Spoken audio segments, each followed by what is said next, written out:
ladies and gentlemen, welcome to another edition of the Kayfabe Podcast. It is your favorite trio back again for episode 52. I'm tired. Don't judge me. This is where this is as low as it gets. This is the little. If I do that way, I'm gonna go to sleep. This one you feeling real good. Like I'm gonna go to sleep if I do that one. Like who put this head hammock here? Is it me or is there something wrong with Deonne? He's not doing the thing. He's not moving. What's going on? He don't do that with us, and I don't know if we discussed to do that with him. And secondly, if you are watching this, our trios partner, the People's Nightmare, was a no call, no show today. We called him consistently. He did not answer. He said he was gonna be here. He was good for Thursday. 7 o'clock came around. We didn't hear nothing, but we didn't want to just leave y'all with a blank square. So we thought we would find the most professional picture on Google we could find of Deonne Moore. And here you are. Look at that. Correspondent ready. He looked like he ready to just tell us something. Like broadcasting live from wherever he's at. Yep. To give us the lowdown. If you're happy to be here, just smile. There you go. Good shit, Deonne. Glad to have you here. So we have a lot to talk about today. Hopefully he may join us. May not. And we're not letting him use the baby card this time. No, you used that one already. You're not using no baby card. You're not using no Beyonce card. You're not using no event card. None of that. Not for the no call, no show. Never. Yeah. And we talked in Councilman. We did talk about this before we got on. Councilman and I have decided that not only with this no call, no show abruptly by our fellow trios member here for Kayfabe Podcast, not only is he going to say one thing that's going to shake him to his core, he's not even going to say two things. Councilman and I have decided that we are going to make sure Deonne says three things just for y'all. His third time's a charm. He's going to say three things that's going to shake him to his core. And those three things have already been chosen and are just resting aside until he appears, if he does. I mean, we've been saying his name and he hasn't appeared yet, so it's definitely not the Joe Hendry effect in this case. I mean, he gonna say it. If it's not today, it'll definitely be the next episode. Oh, you best believe. Something's happening out of this. So yeah, because this we take 2 weeks off and he like a goldfish. He just forget about us. They gone tomorrow. Yep. I feel so like deserted, betrayed. I do too. And he did his show yesterday, so he's not sick. He did his show. You know what? Yeah. We're going to do this live too. Let's see if he answers. Your call has been forwarded to voicemail. Man, the person you're trying to reach is not available. I'm going to try one more time. That man brought us to voicemail. Like straight voicemail. One ring. 2 ring.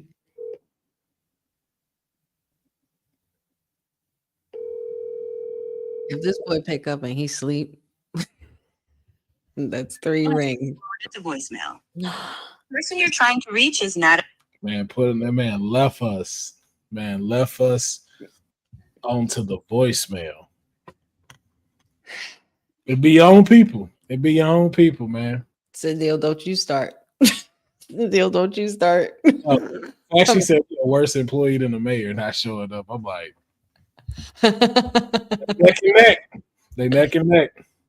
But we gonna hop in. We gonna still hold it down because we said we'd be live and y'all saw it on the YouTube. So there's nothing we can do about it. Yeah. We ain't gonna leave y'all hanging like that. We can't do that. That's not our style. Well, we were kind of forced to because it's up. It's up. So that's all we can do. It's up. We here though, y'all. We here though. We We here, here. y'all. We here. It's late over here on the East Coast. You know, it's a little earlier on the West Coast. You know, me and Council, we'll make it work. We always. Yeah. So let's jump into some SmackDown news. We got the SmackDown recap. I mean, not recap. Preview. SmackDown preview. We have the Last Time Is Now tournament continuing over on SmackDown. We have the Yeet Master Jey Uso taking on the Miz in the Last Time Is Now tournament, who will advance to go on to be John Cena's final opponent. We also have LA Knight taking on a mystery opponent tomorrow on SmackDown. We will find out, of course, then who will be LA Knight's mystery opponent. And of course, the newly crowned WWE Women's Champion Jade Cargill will be in action against B-Fab. The title will not be on the line, but action will pursue. Let's see if B-Fab can knock Jade down a few notches, or will she remain standing on business and be the head bitch in charge? Mm-hmm. And I'm only saying that because Mia Yim says it. That's it. Yes. That's she's the HBIC. Let's take it back. Honey, who do you think advances between Jey Uso and The Miz? If see, now this is really interesting because I feel like they're biting. Like I don't want to say it's Jey Uso, but I feel like booking might be biting off more than it could chew because Jay is a little bit of everywhere right now. No, he's you're going in for the Last Time Is Now tournament, and also gearing up for War Games.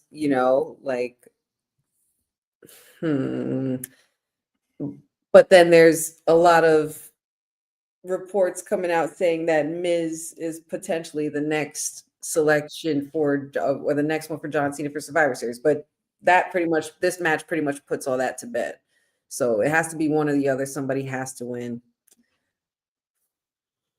If I'm thinking about who wants it more, and if I think that they're going the route that they're going in, being that Rusev won on Raw, I feel like The Miz. I feel like this is going to look like the finalists are going to look like potentials of people that have beaten Cena in big ways. So I might have to go with the A-lister on this one. The Yeet Master's got a lot going on. He's biting off a little more than he could chew, and war games are coming around the corner. Somebody's bound to interrupt and ruin his moment, or maybe even his own brother. I see that. I'm gonna go with Jay just because of the words that he uttered when it came to this tournament. Is leaving this place better than he found it and giving a shot to the next person that's up. That's not Miz. Like Miz is established. Like Miz is here. Like you can't tell the story of WWE and not have the Miz included when we start getting to a certain point in his history. Very true. Even though Rusev did win, I feel like it may not be as a heavy sprinkle of some of his past rivalries. And then right now, Jay do got a lot going on, but Jay got a lot of reason too to be able to face him. Like he's the one that eliminated John Cena to win the Royal Rumble. He did. So why not be that same person that make luck strike twice and be the final person to retire John Cena? To say you eliminated him in the Rumble and to retire him in the same year, that's pretty wild. That's a wild statement to be able to brag about. Yeah, so and just like Jeffrey said, I think too you get some interference from Carmelo Hayes, especially with the beef that they done had going. So to be able to cost Miz his My Time Is Now against John Cena, especially being like I could see Miz dragging out. I didn't get my match with John Cena, and I'm gonna drag it out for him because I'm gonna be kind of upset if they drop that ball because that's a missed moment. That's what I can see. I could see him really being like, yo, I never got my match with John Cena, and I beat John Cena in the main event of WrestleMania. Like I can see him running that bit for a good little while. So that's just me on that one. Now for the next match, real quick, Deonne, smile if you agree with us. Cool. Well, speaking of which, Deonne, we'd like to get your thoughts on this next one. Who do you think will be the mystery opponent LA Knight faces? Somebody with a smile. I understand. I get it. I get it. I guess someone with a smile is going to be his mystery opponent. But honey, I'll throw it to you to give a little more detail. Who do you think will be the mystery opponent for LA Knight? Man, listen, I sound like a broken record at this point, y'all. I mean, we know now that by the very end of this, that Cena's final opponent will not be selected. It has to be earned. And he specifically recently highlighted that he wants NXT stars as well on board with this. I can't help but wonder we might see a coming out party for an NXT superstar, potentially one we've seen already. I just think that it's just so convenient that the news that just broke out that Joe Hendry is fully signed to WWE. So I'm thinking on that realm, or I'm thinking of another person who was interrupted by production and commercials because they got cut off this week. Member of the Big Back Coalition, Obafemi. I mean, those are the two names that have been stuck in my head for the last week now, especially when Cena specified NXT stars like in a big way. So I don't know. And for Oba to come back the way he did, and looking the way he did, looks like they're priming him for main roster shit. So yeah, I see Joe Hendry more on this one than I do Oba. Oba just gives me like Raw, Monday Night Raw. Yeah, doing, especially when it's another mystery opponent that they'll save till Monday. I think it was also very clever how Nick said, you know what, I'm gonna save this for next week. Meaning, because like you're wondering if he's taken out that if you say his name, you know what I mean. Once you say the name, he's going to appear. So maybe once he says it, when it's announced, somebody might come out and say it or announce it, or he just might show up. But it does make sense for Joe Hendry. Joe Hendry he looks SmackDown ready. I could see that for him. Yeah, it's just gonna also suck too if oh, that's a big ass fox out my window. It just will suck if I just don't want LA Knight to take an L, but if it's Hendry, like sorry, buddy. But yeah, and Boza, yeah, I can see Solo versus Oba being something dope. Like that would be that's that's gonna be craziness right there. Absolutely. No potatoes, no bread. Just meat all the way through, man. And that's a big dude. So just being able to see that, yo. So we gonna see. And then of course, like we said, we have these two coming in. So do we get the AEW squashing Jade, or do we actually get us a good maybe 5-minute match out of this? What's your thoughts, honey? I want to say that this is going to be a decent match, so that way we can see BFAB continue to showcase herself, so we could see her continue to grow, so she could get some in-ring ability forming for herself. But considering all the things we've been seeing with Jade, and she's just walking around with this title and not giving a damn and not scared of nothing, I'm not going to put it past her for it to go back to the old school, the old school Jade of the AEW squash. It would make more sense. It would also then potentially lead to Michin next, because I'm sure that she'll be by BFAB's side. So I'm not putting nothing past Jade Cargill. I think this is a very dangerous Jade Cargill.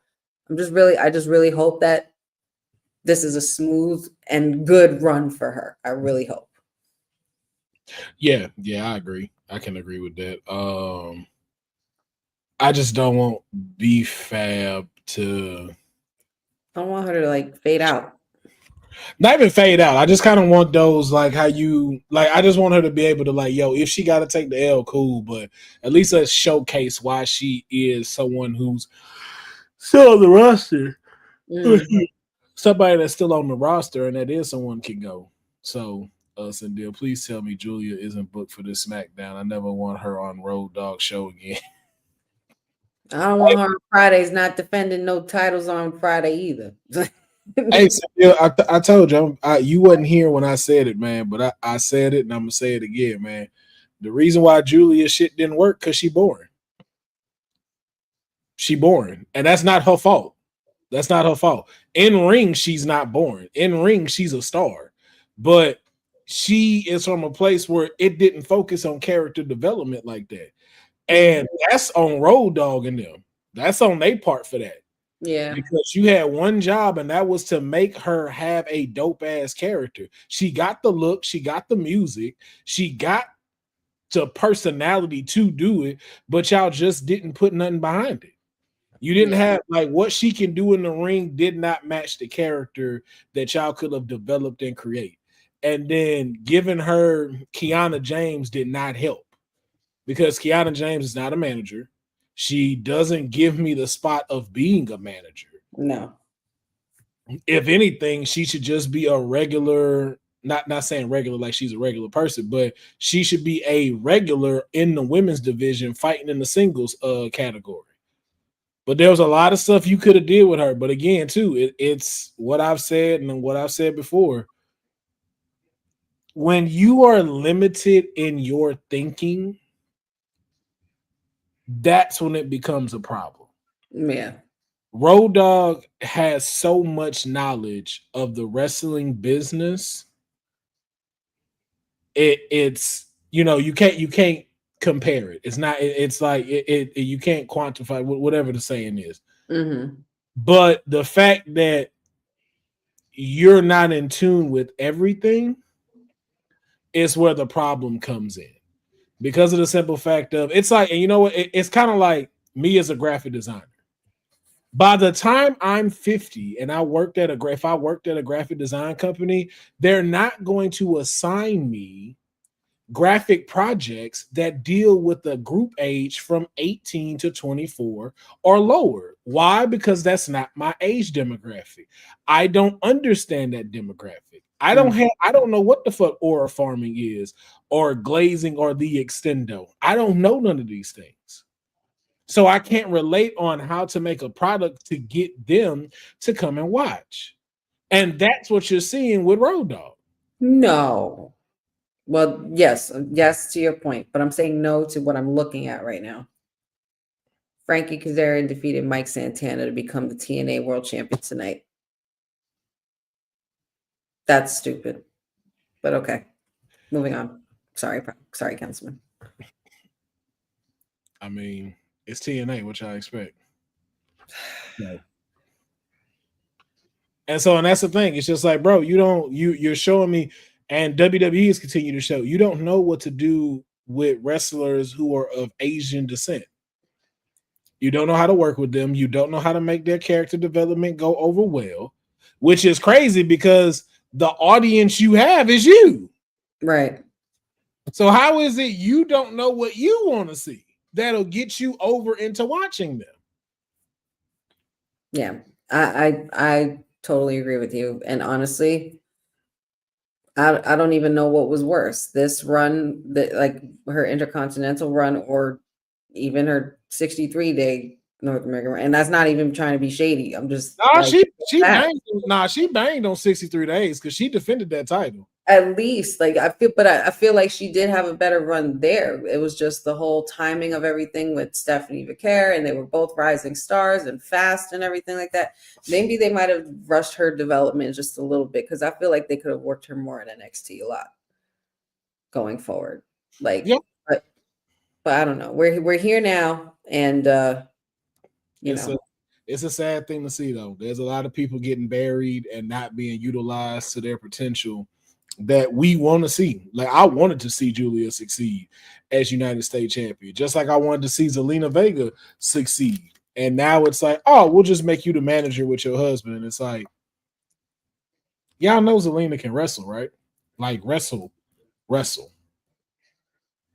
Why is it the only time she can't get to come out is now just with him? That makes no sense. I get why you gave Chelsea Green the title. I understand that.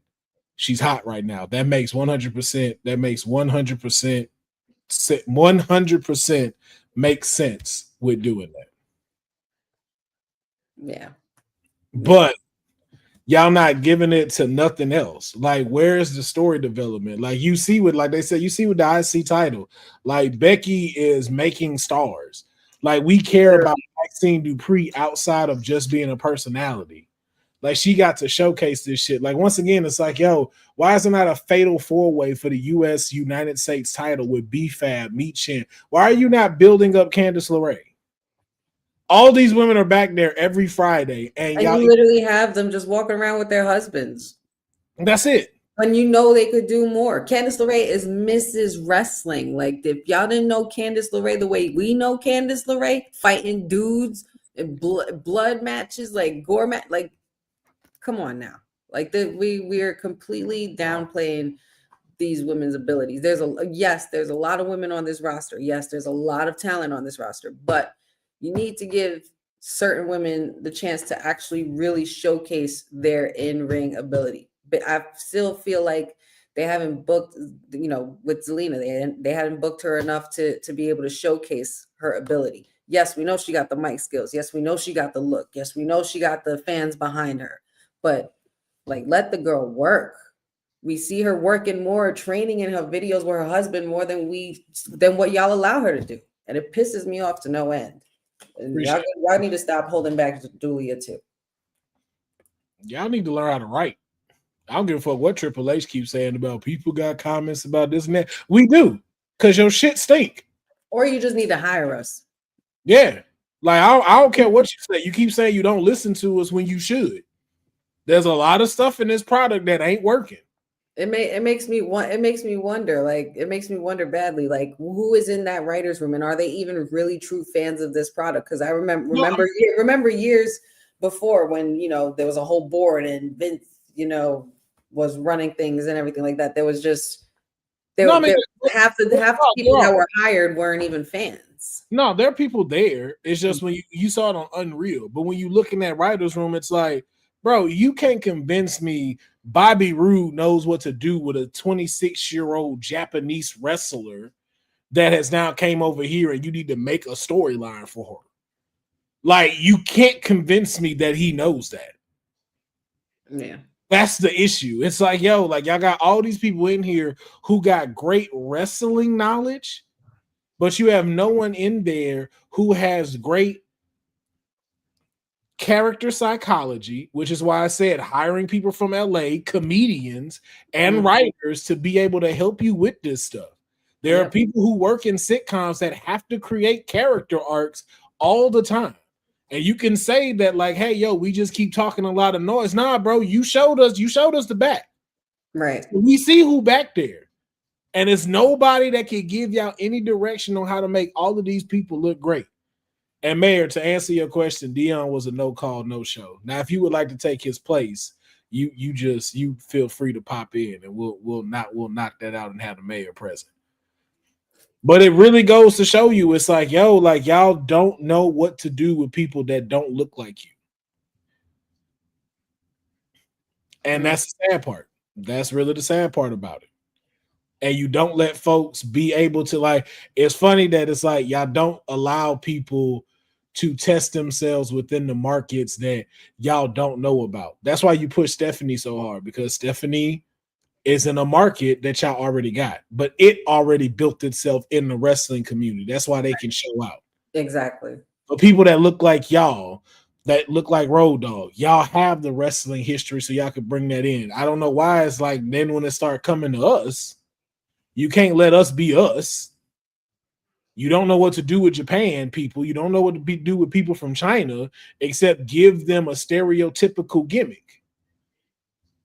Because you don't want to go out some of the lines of what needs to be this or what need to be that. Because it's so funny how I always say, like, yo, so you can't have a black person talk the way that they want to talk, use the stuff that they want to use, yet somehow Chelsea can be very offensive and talk the worst Spanish that she can, and that's not offensive. So I can't say they can't say what's popping, but she can go do that. You see what I'm saying? Where it's like, yo, it's a disconnect. Like, you don't know what that means. You don't know what let's get it popping means. Right. And that's your problem. You don't have people who are how do you not know what let's get it popping means when you just had Cardi B come out at the They don't at listen. They don't freaking listen. at They don't listen SummerSlam. to that shit. They don't listen to that shit. They don't. They looking at the popularity stuff. I bet I can put money right now. I can put my rent money right now. Triple H could not sing you one Cardi B or Travis Scott song. I No, put money on that. That man could not sing you one of those songs. yeah, So I'm saying it's a lot of stuff that's missing from a creative standpoint, man. But I know we still got more to get into. So let's jump into Monday Night Raw. Ladies and gentlemen, we now have a Grand Slam GOAT. If you missed it, Monday Night Raw was in Boston. It was in Boston with Pop Snips, and we were at the fair. And then we went to the Monday Night Raw to Park go the car. to park the car. We parked the car in the carport, and we had to sit and got our tickets. And now we got to see John. We got to see John become a Grand Slam champion. He's a Grand Slam champion now. He represented for Boston. He's here, and he's representing. He's the Intercontinental champion. Shout out to Dominic. He put up a good fight, but fuck him. Fuck him. It's all about John right now. It's all about the GOAT. It's all about Boston right now. Okay, it's all about Boston.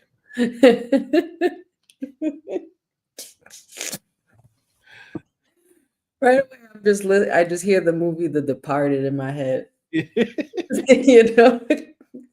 Yep. But We all celebrated at the Corn Wall. That's where we went last. We all went to the Corn Wall. A couple of beers. Few shots of drinks. Mickey passed the fuck out yesterday. Couldn't do anything. Fucking mook. Oh my god. Oh god. Anyway, yeah. Are you a cop? Are you a cop? Are you a cop? I think you're a cop. You gotta tell me if you're a cop. You gotta tell me if you're a cop. Oh my god, stop. But yeah, man, what a great moment.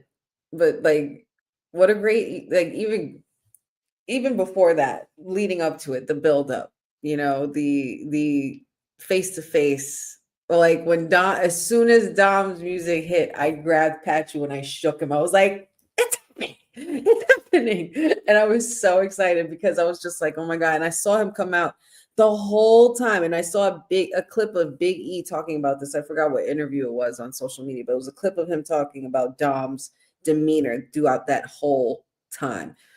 Dom, keep growing. We love it. We love to see it because you walked up in there. That place booed the shit out of you. You had the most heat because that was Cena's hometown. That was Super Cena you were dealing with.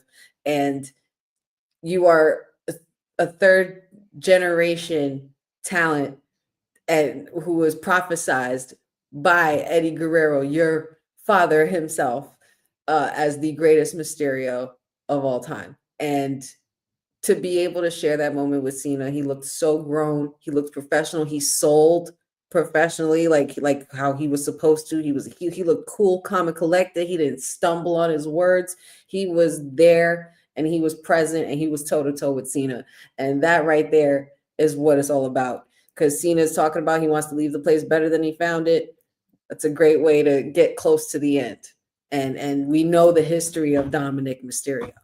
You know what I mean? Like, and to see how far that's transpired to create this moment for John to be able to become the Grand Slam champion. And the match was, my God, it was so good. And we like, yes, Jeff, because I was literally going to get into that. We knew Dom was like, Dom, you were in there, but once Cena hit you with the fine speech, that was it. We were like, oh shit, he's in trouble now.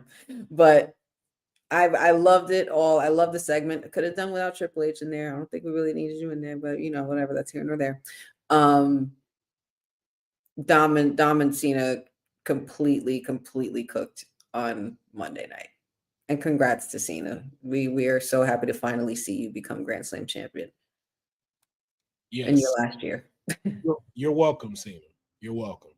I don't know why people thought Dom was going to be nervous. The dude is a 20-year veteran. So, Dom came ready. you know, He came why, so ready. why would he not be ready? He's a 20-year veteran in the wrestling game. He's the first father-son tag team champions. He is a NXT North American champion, the IC champion, AAA Mega champion. John ain't won that. Okay, he and everybody's saying that he was cooked. Well, he couldn't have done that had Dominic not been out there. Mm-hmm. So you're welcome, John Cena, for being allowed to be graced in the same presence as Dominic Mysterio and him allowing you to become Grand Slam champion. Because I just heard them belts was a little too heavy. He was like, man, I don't even need both of them right now. Don't even need both of them. He was like, you know what? Let him have it. He on his way out. To answer Bo's question too, yes, this was actually supposed to go down in San Diego for Survivor Series. But because the last date John was supposed to be in Boston, it got moved. They wanted to be able to give Boston something while he was there. Mm-hmm. But I have found out, and it is confirmed that Dominic, as of now, but you know, the card is always subject to change. Neither Dominic nor Ray will be involved in Survivor Series in San Diego. Okay. So we did find it out that they are not involved in Survivor Series. So, but again, things are always subject to change. But my question being is, he will be on his final Raw in Madison Square Garden. Now, I want to know, does he ride out with the IC title? Do we have a Cena IC Open challenge? Does he drop the belt back down to Dominic or what? I have a theory though. Madison Square Garden, he issues an open challenge. And I have two scenarios of how this might work. Okay. Hit me. One of them is being biased just because of what happened. I don't think it's going to happen. Okay. Obafemi comes out and become IC champion. Man, listen. But because of what they was doing with Ricky Saints. Whatever. I don't know if they finna pull that just yet. I don't know if they're gonna pull that just yet. Mm-hmm. My other one is Sheamus comes out and wins the IC title and he becomes a Grand Slam champion. See, that's the only one he ain't won. And he did just lose to Shinsuke. The last time is now tournament to Shinsuke. Mm-hmm. So that's a good way to have another nod, one last little hurrah throwback, the nostalgia lane, which I think I would like those ideas. I wouldn't be mad at either of those. I would obviously assume that there's definitely going to be an Intercontinental title open challenge for sure. I really wouldn't know who to put my finger on. I really don't know. But Sheamus, that could make the most sense. Wait, did Sheamus beat Nakamura? I thought Nakamura beat Sheamus. Hold up.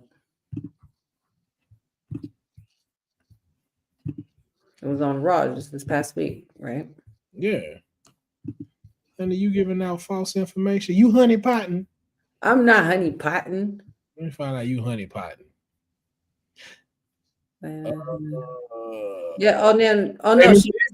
Sheamus did win. Sheamus did win. Ooh, you out here honeypotting. Look at you out here honeypotting. It's a long day, man. but yeah, no, Sheamus did win. Okay. Yeah, so we'll see. We'll see what happens. But congratulations to John, man. What a great way to close out and then actually, get that accolade as well. I'm not even sure what other accolades he can really get in WWE at this point, but it is good because Grand Slam is just one of those where it's a very prestigious accolade to have, and so why would the GOAT not get it? And then to beat the greatest luchador of all time, it's just icing on the cake. So congratulations to John, and it's a fine list of champions. Now, speaking of a list, debatable and fine, and champions. Mhm. This was the image we was left with that I guess was so shocking to everyone. It No wasn't one, that shocking. no one, I guess, saw this coming. But last night, no, Monday, excuse me, not last night. Monday, we had Stephanie McCurry in action against um Raquel Rodriguez for the women's world title. Also, not sure why that didn't close the match, but I understand why because of what the end of Raw was. But feel like they either should have opened or closed, being the women's world title. But that's just me. Mhm. But she defeated Raquel Rodriguez, and also shout out to Raquel Rodriguez for getting a title shot. I don't know if that's actually her first one that she's had a title opportunity for, but I was glad to see her in the ring, battling for the actual title and putting on a display that shows her why she should be one in the upcoming future. That was a big match. That was a good match too. It Raquel was. was showing out. Yeah, Raquel was doing her thing. Spanish Rachel. Definitely had a mountain to climb when it came to her, and she showcased. Mhm. But sorry, every time I see Nikki, she make me yawn. My bad. And I don't know why this was so surprising. Like y'all really didn't think that Nikki had this in her. Have you not known Nikki the last 20 years she's been here? First of all, why did you become friends with a person that can't pronounce your name? That would have been my first one right there. That would have been my first sign. Bitch, you can't get my name right. Why would I be friends with you? And then the whole, I got your back and this, we're Latinas and we got to stick together. No, you one of those fake ass girls that just say one thing to your face and literally walk around. You know what I was about to say. You pretty much say one thing to somebody's face and then turn around and say right as soon as they turn around, you say some shit. Nikki, I never trusted you. And it won't be, and I hope it's not a matter of time. They'll be pulling no twin magic on La Primera because she ain't falling for that. God, no. Nah, it's going. Please not. Deonne, you got any thoughts? It looked like he happy that this happened. He looked like he happy that this is going on. I think Deonne's just happy to be here. Probably so. He probably just happy to be here, man. He's being a real G right now.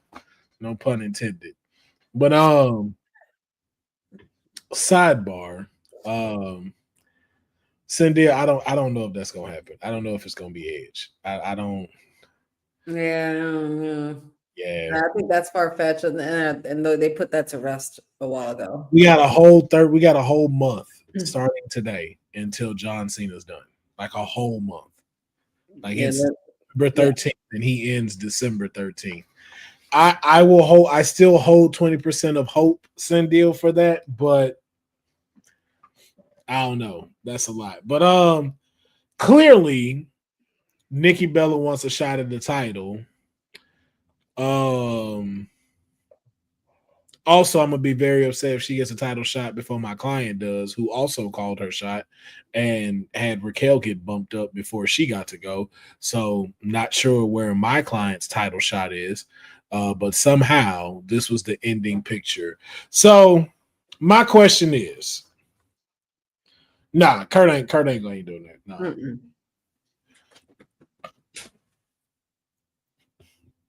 Your thoughts on this? Is this a good play right now where we are in WWE? Is this the smart play to do right now?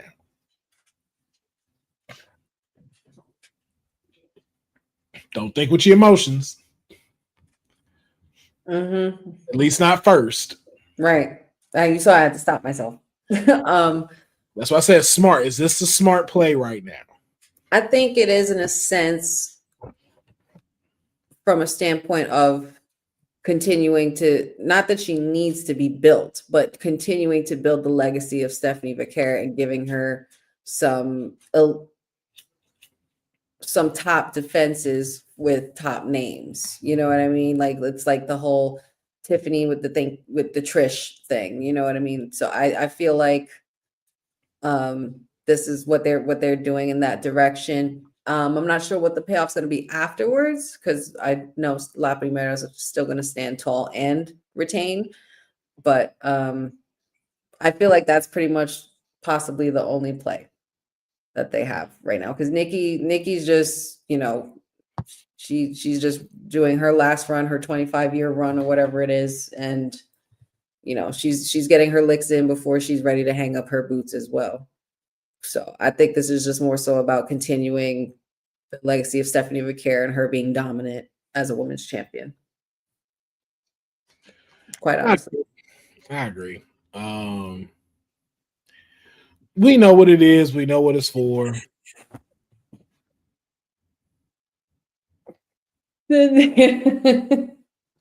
She said that green tie is fucking me up. Somebody, I forgot who wrote it. I think either Sage D wrote it or Boza. They said, man, he looked like he's the best real estate agent in the state of Georgia. Remember the South Park episode with the poses? Yes. I look like Deonne do look like he would go like in a real estate like little on the billboard. It's on the billboard on the highway. Let me put you in your new home. Need more space? Call Deonne Moore. You see this smile? How can you not trust me?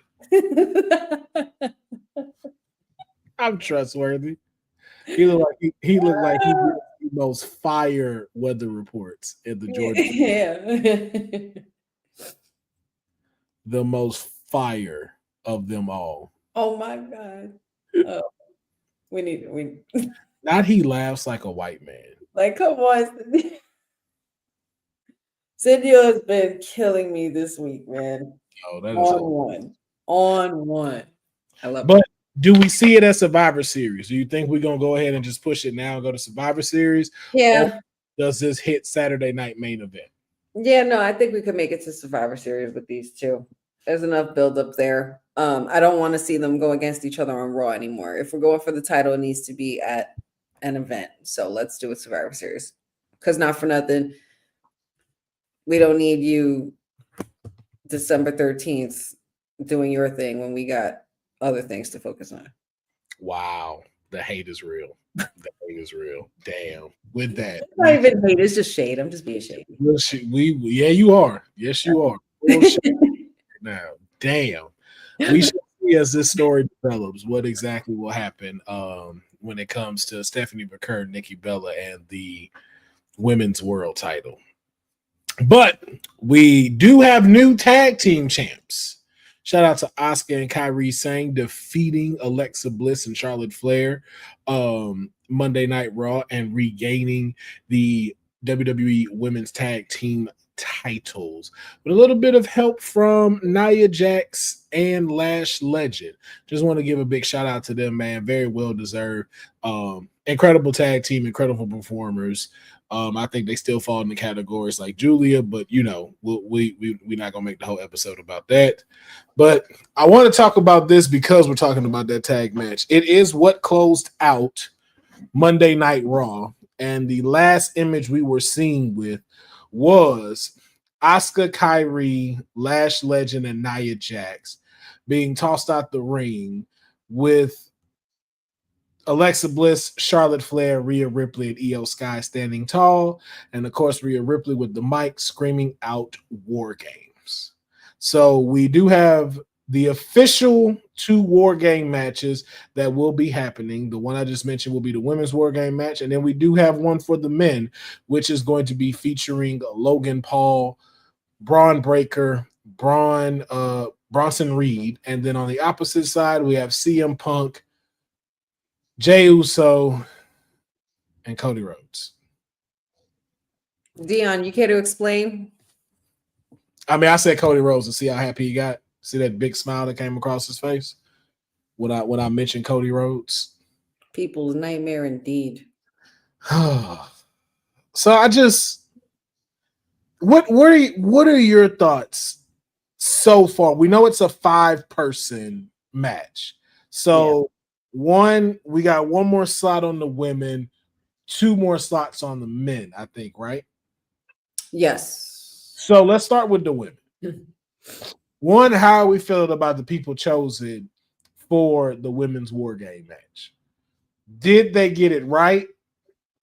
Does it feel like this was kind of just put together that same night? Or are we missing something that could be potentially a great war games match? It felt really chaotic to me. It felt chaotic to me in a way where, well, first of all, I'll start by saying this. War Games is shaping up to be totally not what I expected it to be. That I will say. Um, as far as the selections for the women, if there weren't if there weren't like tag teams, then maybe I would feel differently about this. But if these were all women that were individual badasses and, help running the division and, rivalries amongst each other and stuff, I would probably feel different. But the whole Rio thing, the whole, you got the Kabuki Warriors in there too. I get it. Charlotte and Alexa just lost their titles. So it's like, it just felt like they didn't know what the hell they were doing, basically, creative when booking this. They didn't know what they were doing. And they literally, it felt like, as you said, that they had just figured it out that day. I don't think any of this in War Games, as far as like who was selected on Monday, was in the books in the first place. But I am happy with some of the selections that are in there, because I love Alexa Bliss. I love the thought of Alexa Bliss in a War Games match. I love the thought of Asuka in a War Games match. The Lash Legend in a War Games match.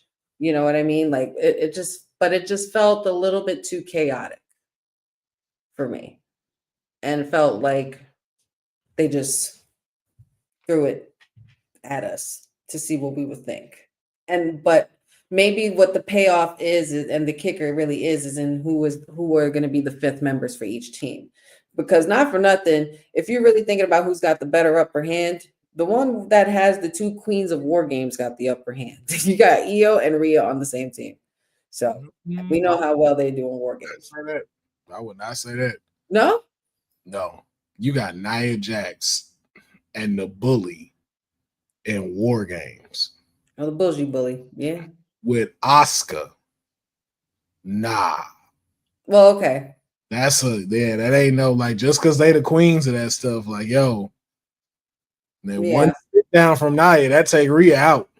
I really hope in this case, though, I really hope that it's not EO and Rhea's team again that wins. Then, if that's the case, I want the heels to win this one, and I would like, I don't know, but I'm still not sure how I feel about it. Like it's still processing to me.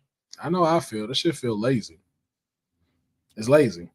It's just it's very lazy. One, you're throwing in two tag teams. One that just started a rivalry between Asuka, Kyrie, Charlotte, and Alexa, which is fine. I'm not tripping about those four women being in it. I'm just like, okay, if we're gonna do something with them that won't have the title on the line, understandable, because you started to build that already. Lash and Nia, pure curveball. Like, one, why would they side with the Kabuki Warriors all of a sudden? No interactions with them, never have talked to them, never have crossed paths with them. Yet somehow they're on the same page to want to beat the both of them up after losing the titles at that. Not like they're champions already. Mm-hmm. Sean, thank you so much for the super chat. I think that goes over there to WWT. He says, I think AJ Lee and Becky join. Oh. I only have two issues with that. One, I don't know if Becky and Charlotte can be in the same ring with each other. It's been a minute since they've even crossed paths with one another. Yeah. I don't know if they're going to push that like that. So that's my only concern with that. And then we're 2 weeks out.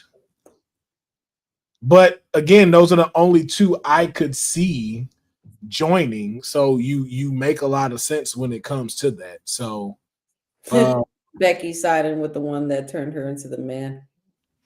Yeah. Yeah, saying in that too. Then it's like, yo, like you're joining Naya who punched you in the face. I believe that was like a couple of years ago, like yesterday, today, recently. Yeah, it was a few, it was a few days ago that happened. But it's just like, so I'm curious how they make that work. And especially again, too, like if you're throwing that in, it's like, dang, and you're only giving us 2 weeks to promote it. Like Yeah, that's it doesn't feel like enough buildup. It really no, does. it doesn't. That's why I say it's very lazy. It was a very lazy decision. You can tell that y'all are just putting this together and trying to figure out what you want to do because you had too many PLEs. Y'all threw too much PLE at us this year with the crown jewels, with the Clash in Paris, with the WrestlePalooza. Yeah, like you can tell like, yo, this shit is lazy. I'm sorry, bro. And then it was like, oh, Io and Rhea ain't doing that. Let's just throw them in there. Because it's like, why would they come out to help Alexa and Charlotte? I was just so confused. I just remember being so confused with seeing it. You just again, it just seems like, hey, you go out there and help them and scream out war games. It just again, it's lazy writing. And it shows that, and just like even to Jeffrey's point, outside of just Cena, it shows that it's very lazy writing outside the people that you believe get the biggest pop that you want to focus on. Mm-hmm. Because if it's not CM Punk, if it's not John Cena, if it's not Cody Rhodes, everybody else's story is lacking. Am I wrong? Nope. Even the Vision. What happened after this? So the Vision decimates Seth, don't get included in the world title tournament, and then didn't do anything. Now you just after CM Punk with Logan Paul in front of y'all. It reminded me of like the beginning of Judgment Day with when Edge was there. And it just felt like off and wrong, like they couldn't find their footing after getting rid of Edge, but then they did when they added Rhea, and then you started building it, to something bigger. And Judgment Day became the Judgment Day. They became a dominant factor. They were had one of the greatest stories and betrayals in all of their storylines and everything like that. So I'm not sure what their task is at hand, but I hope something this week coming up can show me that there's a bigger picture to this. At least I'm hoping. So before we move on to the men, who are the 2 people do you feel with the one that we have should round this out? Like who should round out Survivor Series war game? I'm sorry, that just the storyline just makes me yawn so much. Apologies. But clearly got Deonne smiling, so he seems excited. Yeah, he's very enthusiastic about this. Very enthusiastic about it. I think I don't know why somebody like Roxanne wasn't in this match. Like, why isn't Roxanne in the War Games? Why isn't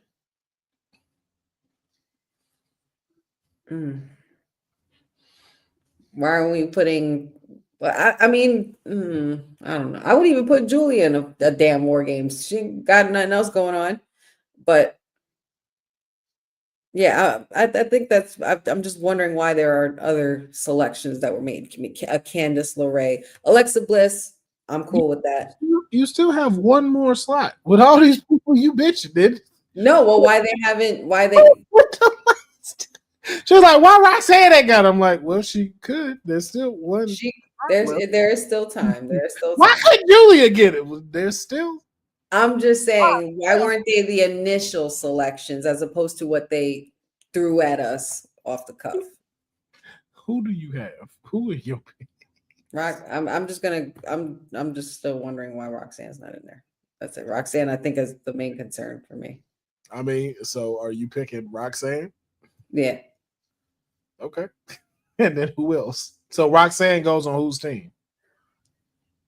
Well, she would have to be on the heel side. Okay. So I would see her with Lash and Naya and them and Oscar and Kyrie, which is actually a pretty nasty group if you really think about it. So who's going on the face team with Charlotte, Rhea, and Io? Charlotte, Rhea, Io, Alexa, and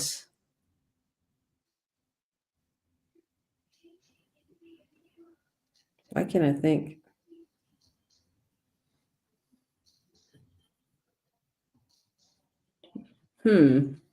I would maybe bring back. You think Liv Morgan comes back by then? No. She'd be a heel. Well, that's true. She would be a heel. That would be a good addition, though. I ain't gonna lie, that'd been a good addition, but then she'd be on the heel side. Who is face? Bianca. Bianca's hurt. Well, as far as we know, we haven't really been. We do know she's hurt. I know, but as far as we know, we don't know what her update is as of recent days. We do. She's still injured. Elaborating, because I know you tired. No, she said it. She said it on. Wow. And that's supposed to be your friend. She said it on Zelina's podcast. Wow. Look who watches it and don't but claim that's her friend though. Oh my God. Selena, it's okay. You can be my best friend. If Honey's not picking up the job, you can be my best friend. Like you can teach me Death Note, all this other stuff. Like clearly she's slacking on her job right now. Because I watch. Shout out to and my boy Jonathan Williams. I'm trying, man. Are you though? I'm giving you what I can, man. Are you though? Are you giving enough to Zelina though? Because clearly, 100%. Is it always though? You don't need to know that. The cats don't need to know that. Me and Zelina know what me and Zelina know, and that's where it is. And we now know that somebody not watching her podcast, and she just got. Who that over there? Who's Could that? be worked also too. Could be work. I mean, you got a phone and headphones, but hey, what do I know? Hey, Deonne, keep smiling if you agree with me. You know what I'm saying? So, did you pick a face? Did you pick a face for the team? I can't think of one. I said Bianca. She don't be watching. I can't think of where all the faces at. You could have said well, here's my picks because she's clearly not watching the product anymore except Friday Night SmackDown. That's what Honey's doing. She just watched SmackDown. If my first pick as far as selection would go, if you're going heel and face and y'all talking about Becky, if it's not AJ, I feel like you'd put Maxine Dupree in there as the fifth member for that, just because of everything that's been going on with them. And then if the Team EO don't win and you got Becky Lynch as the one that pins them and gets the win, and then out of nowhere AJ Lee come back, then you got something. And if it's not them, I would at least find a way to throw in Bayley in there as part of that. If we can't use that horsewoman, at least throw Bayley in there. What the hell is Bayley? Bayley on a somewhat side mission with Lyra doing tag teams and whatnot. I don't exactly know what it is, but you can definitely have them on there. And then of course, like you said, for heel, I'm going with Roxanne. If not Roxanne, Raquel. Like you and that's dangerous. That's real dangerous. So those are mine. But now we move. I really don't want to talk about this one, but I know we have to. We move to the men. Deonne, stop smiling. I know you're excited.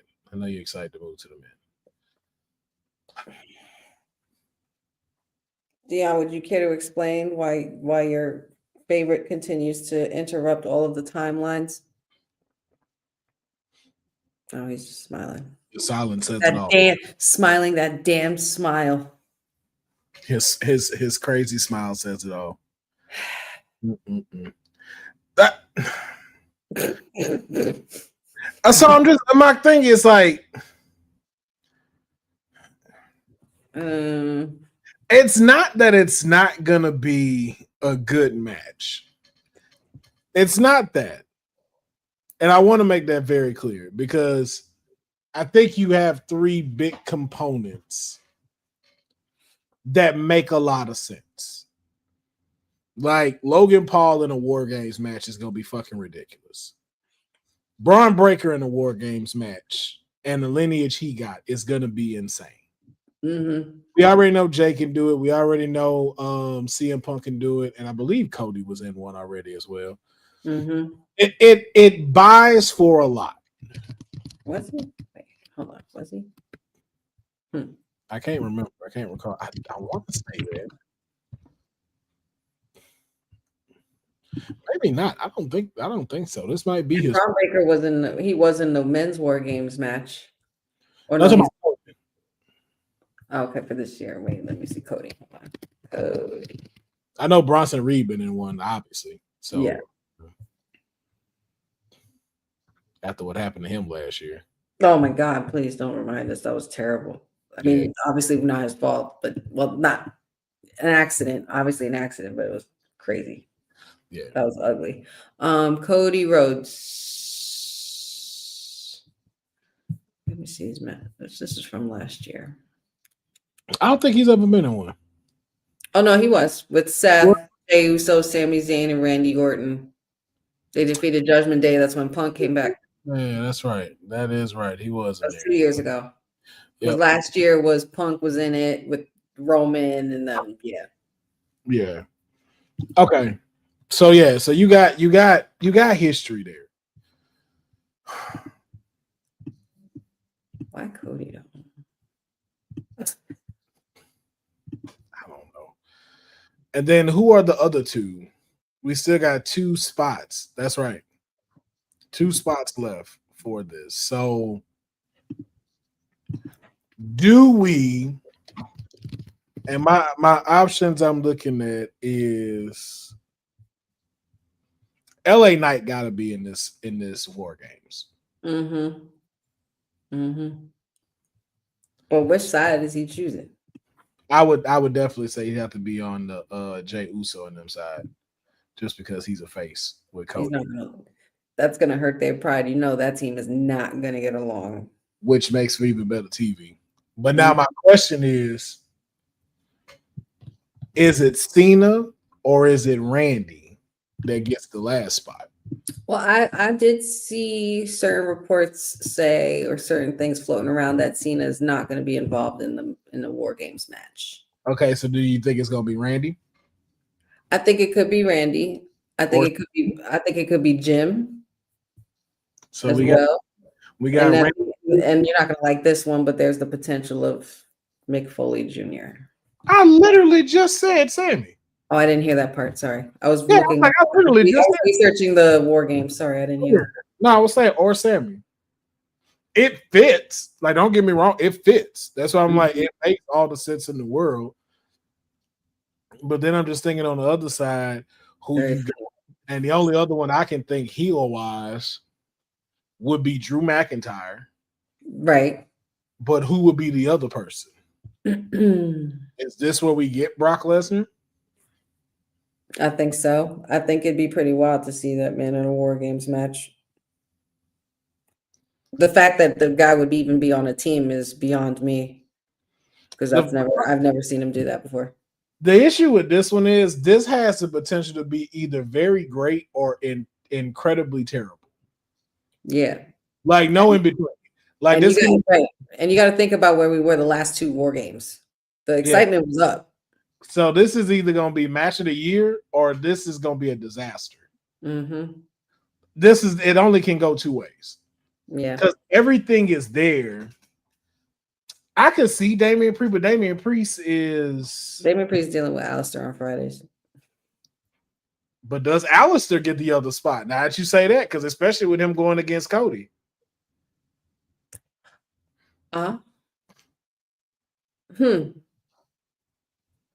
Maybe. I really don't know what to expect from this. Like I thought we were seeing, where we were going with this War Games this year, where we thought we were going. Jeffrey, I'm gonna be honest with you. They're gonna make Brock go first. If Brock in that match, Brock ain't gonna get in the cage. Brock gonna go in first. Right. Brock gonna fuck everybody up first. God bless whoever is in there with him. Whoever gotta step in first, you better run. And that's those moments where I wish Logan Paul was on the other team, because God, I would have loved that to be him. I bet you would. I bet you would. But Brock, yeah, I don't know, man. Brock, the thought of Brock in a pod is just wrong to me. I don't see him in a pod. That's why I'm like, it's just wrong. Either he go first or well, no, they're not even in the pod. They're in the cage. In the cage, aren't they? Yeah, I mean, but pod cage, y'all, we know what we talking about. We know. Yeah, but even still, like. But to be honest, too, like I could see him not even being in that thing and just wait till he lasts and then let his music hit me come out. Like I ain't even sitting in no pod. Y'all know I'm supposed to. I'm not gonna have me standing there looking stupid. I come in last. No questions asked. I come in last. Or maybe, yeah, and maybe with that, the men's War Games match starts tonight because he wants to be done and get out. I don't think so. Nah, that's gonna close. It's too, like, with the selection you have of all War Games, this one is too stacked to not close the show. Yeah, true. The women's one is real light. Like you could tell again, that was just thrown together to give them a women's War Game. Yeah, they're literally throwing all the top guys in the men's mm-hmm. All the history that they got in that ring, as far as all of them are concerned, like it's a build. But every time Logan Paul gets hurt, Honey throws a gold coin in her vault. Hell yeah, she showed the fuck do another success. Throw one into the vault again. Throw it again. Ooh. Take the bag. But we shall see who fills out War Games. I believe we're going to find out fully Monday in Madison Square Garden, the entire lineup for the War Games matches, both the men and the women. So we will find out hopefully Monday how it closes off, and then we'll talk about it, of course, on Kayfabe. But we will keep talking about this as we find out more details. More details that we also found out too. Road to WrestleMania is not that far, and we now know that the Elimination Chamber is going to Chicago next year. Chicago will be hosting the Elimination Chamber on February 28th. So just curious, your thoughts on the Elimination Chamber going to Chicago? Interesting. I mean, we know who it's going to be based around. You know, our recently crowned World Heavyweight Champion CM Punk. So Second City Saint's going to be alive and well in his hometown. Wonder where we'll be by then, because this will, of course, be after Rumble. This just gave a lot away. So I don't know if y'all saw that, but this just gave a lot away. Somebody on SmackDown is winning the Royal Rumble. Well, yes.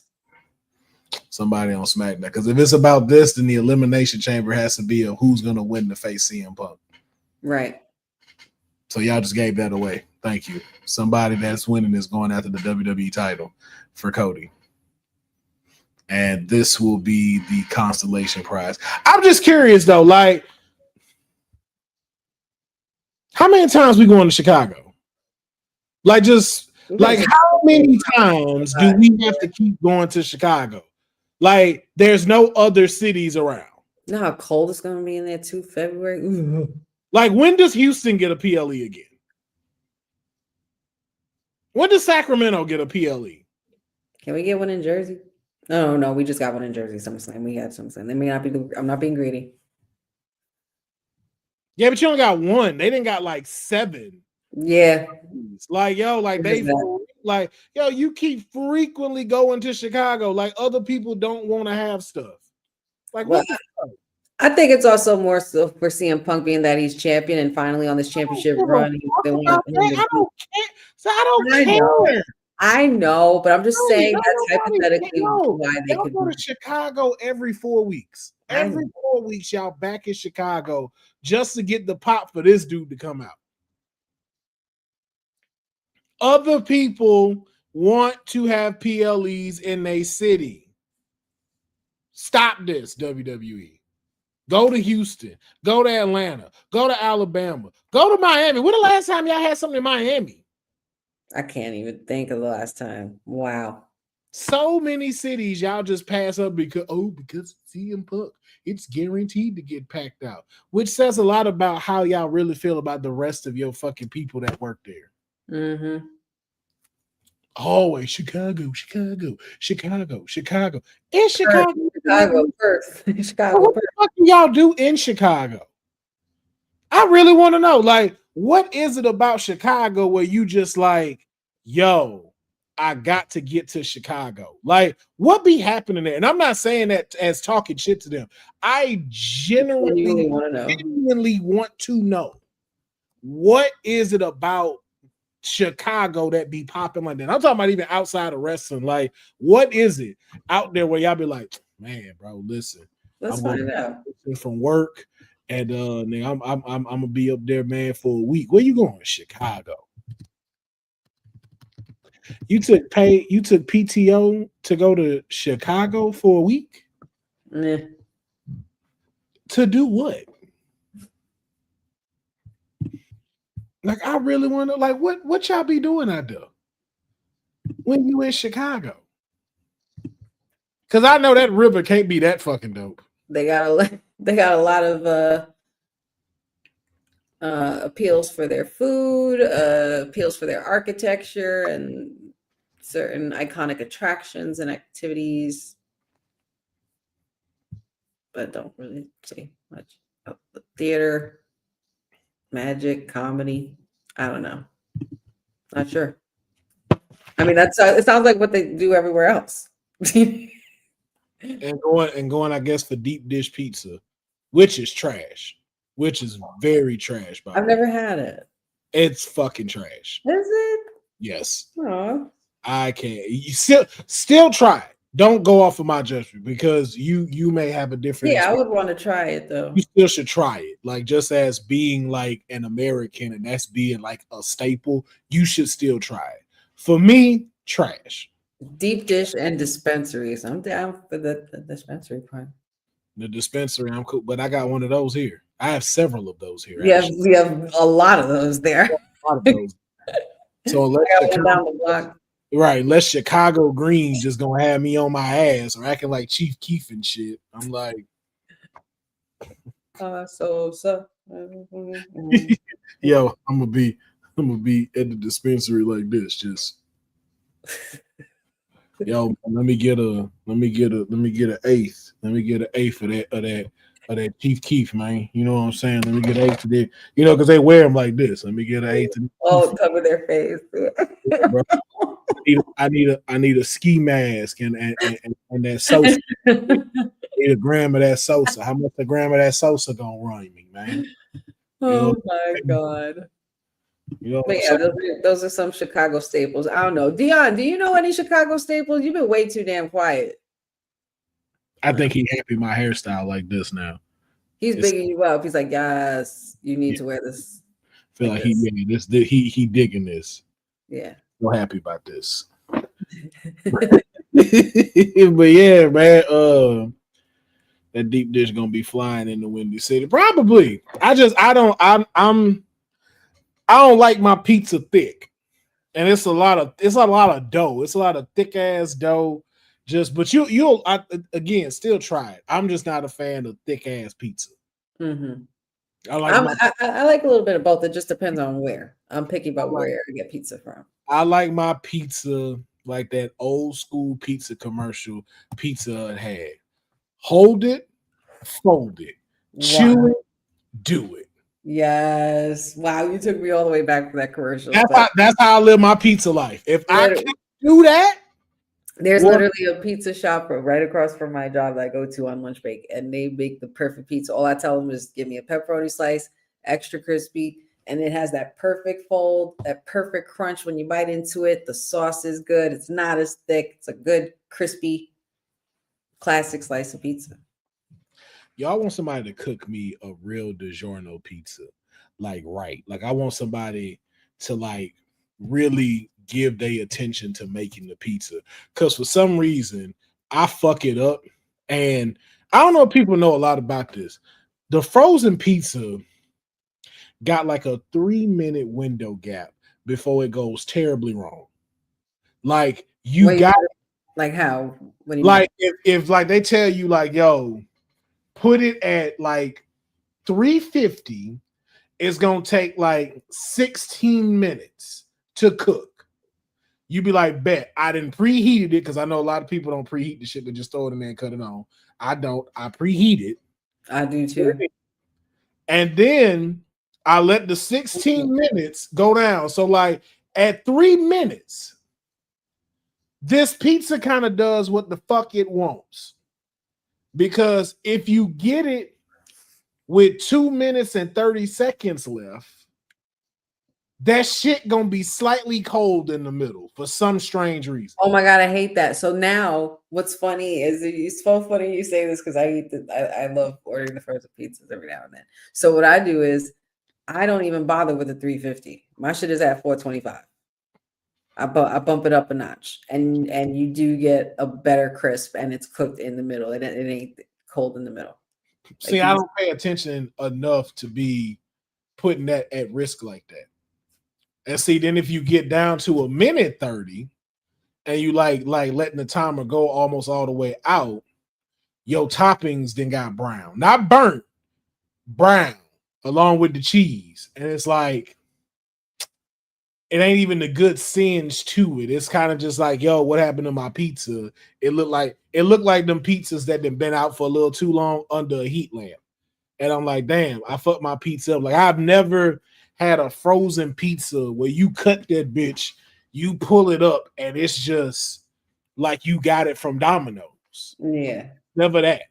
Yeah, no, I always, I mean, well, then again, I'm like a little bit of like a maniac when it comes to my food because like once I put it in the oven, I check it a bunch of times just to make sure I don't get the ingredients on top all brown up and stuff. Like if there's like a light sizzle on the sausage or pepperoni coming through and everything like that, you see the cheese melted in all the right spots, then you're good. The trick is you keep checking it and go to 400 if you don't want to do 425 if you're not that brave to do it because you're of the browning, but do 400, and when you check it, turn it.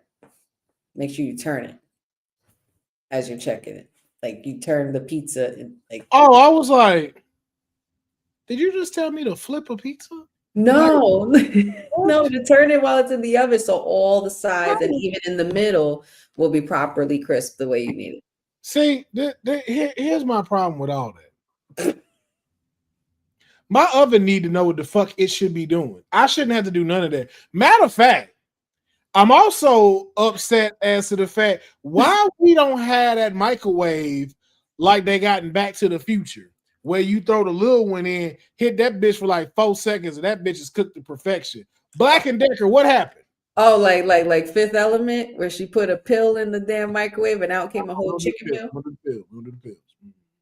No. Back to the well, whatever it was. I don't know if it was a pill or something, but it turned into a. Yeah, we don't do the pills. I don't trust that. This was like even Dallas trusted. I trusted. It was a small, like little dehydrated one that Michael J. Fox, Marty McFly's mama, put in there when they were in the future. And she put it in and closed it, and it came out, and that bitch was ready. Yes. Why we ain't got that? It's 2025. I'm dealing with ovens that don't properly cook shit all the way through. Like, bro, I don't have time for that.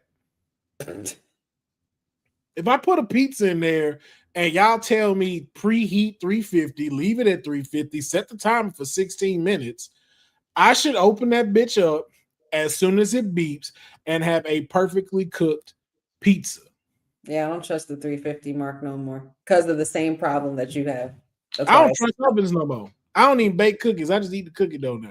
Have you ever tried to make a pizza? The DiGiorno pizza wouldn't fit, but have you ever tried like making a pizza in an air fryer?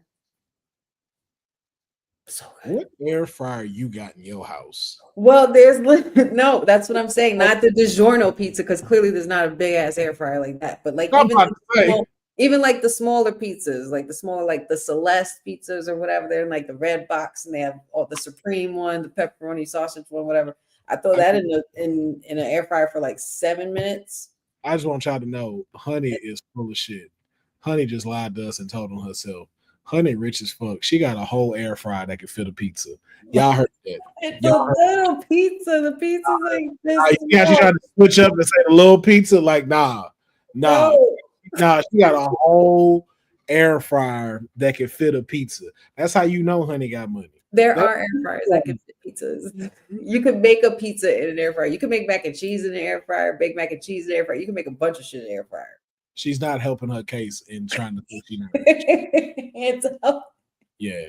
Deonne, how you cook your pizza? Oh, you just smile until it come out to perfection? Got you. He make it like Kevin James do in Hitch. Stop. For more breaking news, we also found out that Pat, you sleeping, Jeffrey. JDC, aka Fandango, will be retiring from wrestling after TNA Genesis in January. He's hanging boots. Thank you for your service, sir, here in the wrestling industry. You will not be forgotten, and impact that you have had on this industry. Yes. Now, we talked about this on WWT, so we can skip this. We were going to be talking about Chris Jericho and the statement he made on TNA, just to kind of get Deonne's perspective. Deonne, how you feel about it? I guess he's excited for what Jericho had said about TNA being the second best wrestling promotion that he has now. They've taken that down since then. I've always known Deonne. I've always thought that Deonne was a man of many words. Like now he's just a man of no words. Like he's got nothing to say, just a smile. He just in his bad bitch era, he just letting his face do the talking. He was like, that's it. That's all I need. I don't like look at me. Need I say more? I'm not mad at it, man. Not mad at it.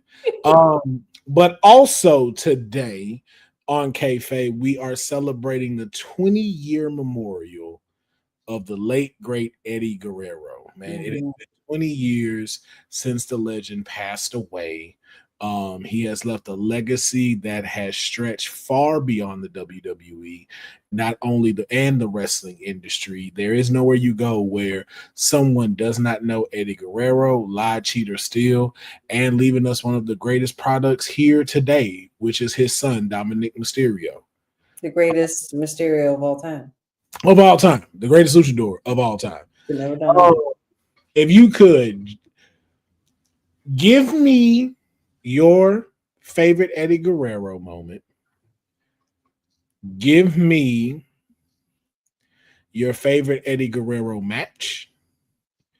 And then give me, if Eddie Guerrero was here today and you could book him one final match before he retires, who would that person be? And it came Dominic Mysterio. Okay. Eddie Guerrero, man. My favorite moments with him were anything that had to do with China. Latino Heat was a great era. It was so fun. We were able to see a different side of Eddie with that. I feel like a match. Oof.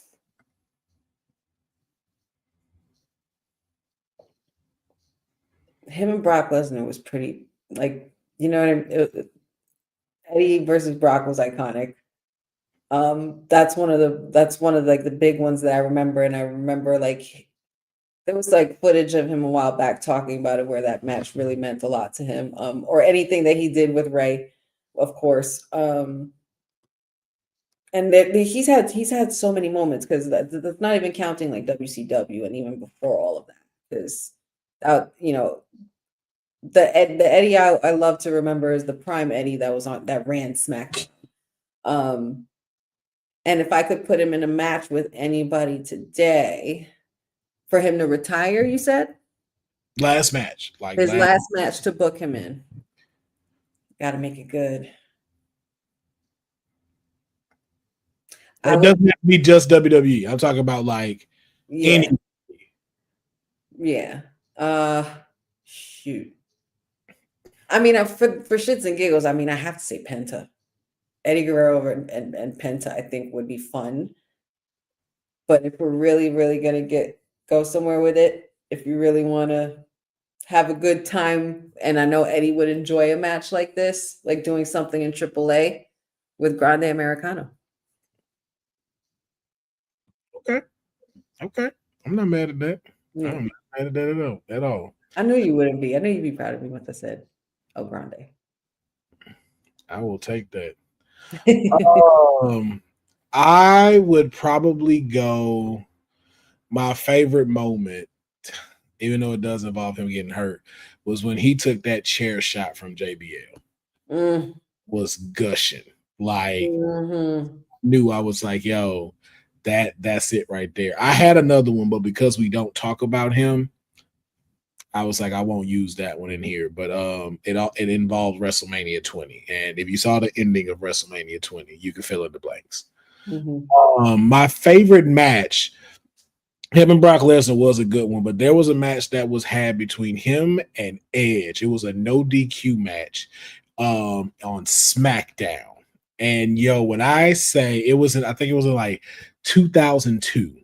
When I tell you, man, that had to be one of his best matches. Prime SmackDown too. Yo, because them two, like, that's what let you knew like Edge was gonna be that dude. This was before like on this Edge, like they were literally telling us that these are your top guys. These gonna be your top guys. Like, we already knew Eddie was getting there, but that made me feel like, yo, Edge Edge let y'all knew what was up. And, if I had to pick somebody for him to face, I would go Eddie Guerrero versus Kenny Omega. Oh my God. That would be my match. Ooh. Eddie Guerrero versus Kenny. Wow. Eddie versus Kenny. Like that, yeah, thinking about that, like the marquee for that, and like that's a main event. Right. That's a main event, hands down. At Wrestle Kingdom at that in Japan. Oh, you stop it. Yeah, that's mine right there. But please let us know if you're watching this video. Please let us know in the comments when you go and like and subscribe to this video. Please let us know what one of your favorite moments was from Eddie Guerrero. What match would you like as well to have seen if he were still here to this day, man? But rest in peace to Eddie. We miss you dearly, but thank you for the legacy that you have left, because it has definitely transcended beyond just you being in the mat. You have influenced so many people that are in this industry, and we see it each and every single day, and they are now the GOAT. So thank you for everything that you have done. And I will still say it, man, you were gone too soon, but man, nothing is beautiful because it lasts. So thank you for the time that you did give us. And speaking of time, it's time for y'all to go buy some merch. All right. Because this episode of Kayfabe is sponsored to you by Crown and Cloak. Okay. Holiday season is coming, man. Get your girl a hoodie. Get your man a shirt. Y'all could be dripping in royalty together.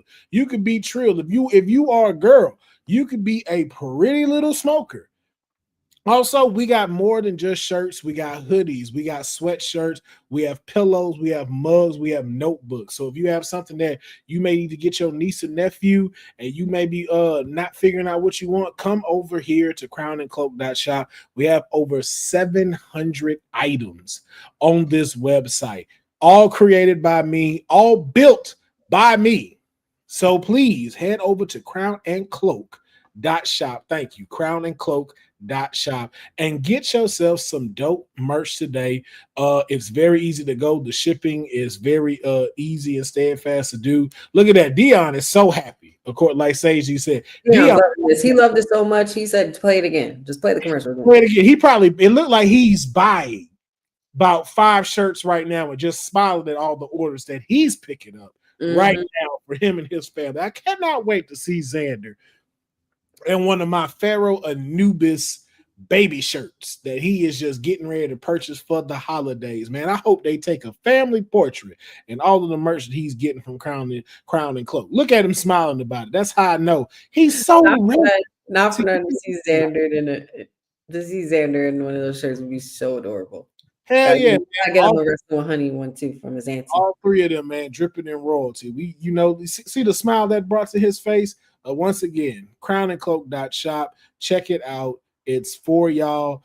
And we appreciate it. It also goes to helping everything that's being done here on Kayfabe, so that one day I can hire somebody to do this show for us, and all I gotta do is show up like these two. That's why they smiling like that. Especially Deonne. Deonne could just come in here, not say nothing, and get paid. Honey got to do actual work and be funny and talk. She comes and brings it in. Deonne, he of course is just the face. Deonne just shows up as the face of the place. Look at me. Yep, he's the Linda McMahon of the group.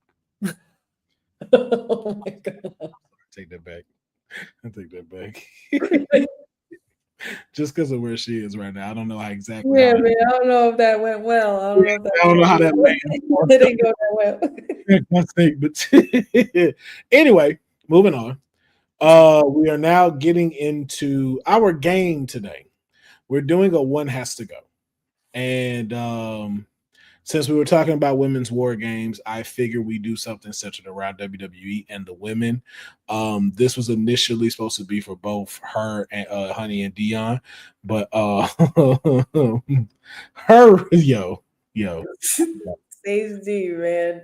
Honey is so rich. Her chef is named Air Fryer. Yeah, I can see it. I can see her doing that. But man, one has to go. So, Honey, your choices today.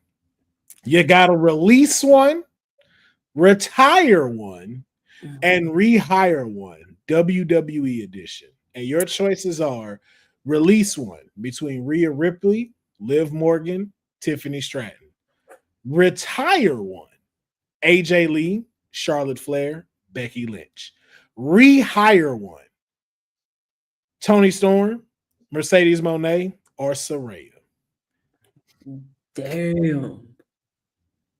Okay. So let's start at the bottom. Who out of the three would you rehire?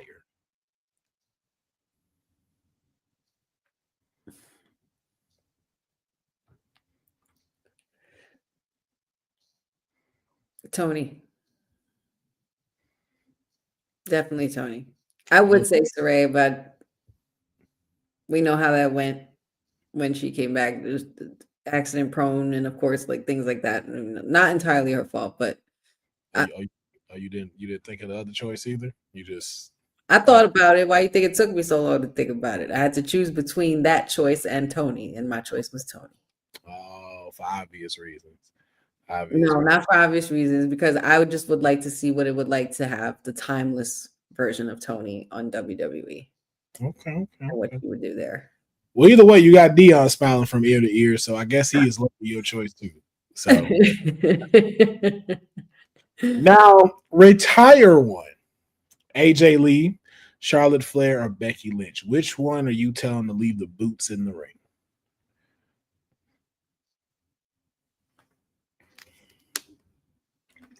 I don't know. I'm being stingy, man, because I love AJ. And Becky.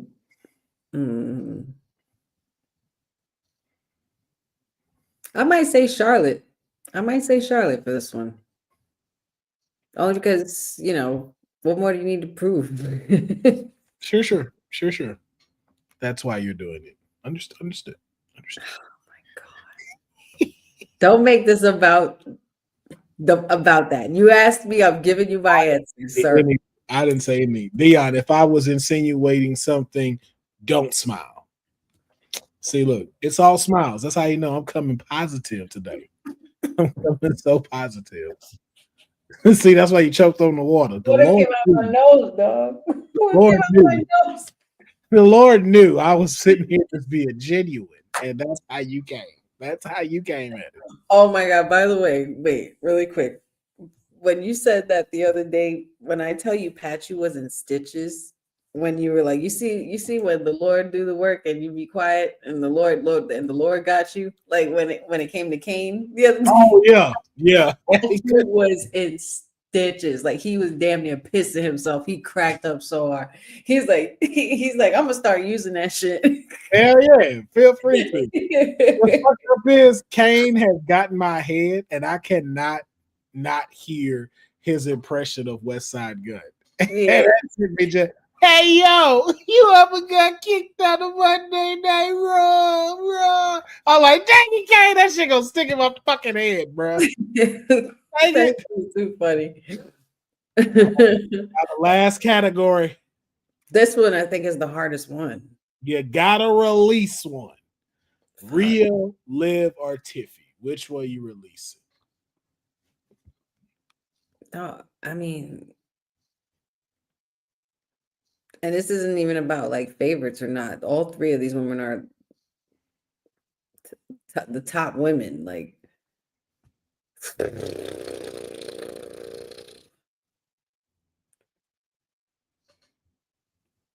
I ain't gonna lie. Oh, you're gonna hate me for this, Councilman. I'm sorry, but I think I released it Tiffany. I love how she picked all the easy choices. It's cool if you go take the easy way out. I'm not trying to take the easy way out. I'm just taking what realistically, if I am WWE and I want to release one of these, Liv is hot, Rhea is always hot, merch sells, they do what they got to do. Like Tiffany, I don't know. Like I said Tiffany. It makes me sad to say. She took the easy way out, y'all. Y'all see it. Y'all see what you did. Yeah, okay. Hey, it's your choice. It's your choice. Exactly. It's my choice. Not easy way out, not a hard way out. It's just my choice. That's all it is. Ooh. Yeah. Nah, you right on that one. I don't even know if I want to do that. Can we not do that? I don't even know how you would do that though. Because technically that's just wrong. They all don't work in WWE. So that's the only reason why you can't technically do that. Oh, true. Yeah, the rehire one is like, oh, they're not here. So yeah. Hard. That was kind of hard. If you were doing a one has to go period without the release, retire, and rehired, then you're like, we're gonna be here forever. We'll be here forever. But that was our one has to go. Y'all let us know in the comments below which ones that y'all would release, retire. That's not how this game works. This is for y'all. Deonne, what's your pick? He just happy to be here. He picks Cody Rhodes. He just happy to be here. That's who he picked. Release it, retire it, and then rehire him. Yep. And that's exactly what happened. It just that the retired. It's just that order. Because remember, the retired one doesn't exist. Remember, he wants him to main event every WrestleMania until he passes away. No, for him in this particular case, he'd release him, retire him, and then rehire him all in 1 week. Yeah. You're like, well, I did it in all of them. So there you go. And now he's finishing the and he's rehired, and then he'll stay main eventing WrestleMania every year till he passes away, as he said for his executive order.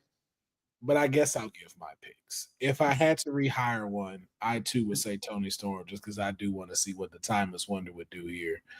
If I had to retire one,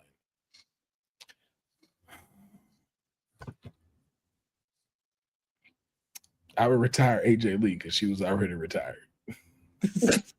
Like, you ain't been back that long, so it wouldn't much if you get retired. Well, that's also why I didn't choose her to be retired. You just got back. I don't jump on my train. You no, you are in your car. You drive your choice car. Don't you come leeching onto my picks. Nah, you've made your final selection. It's not leeching, but okay.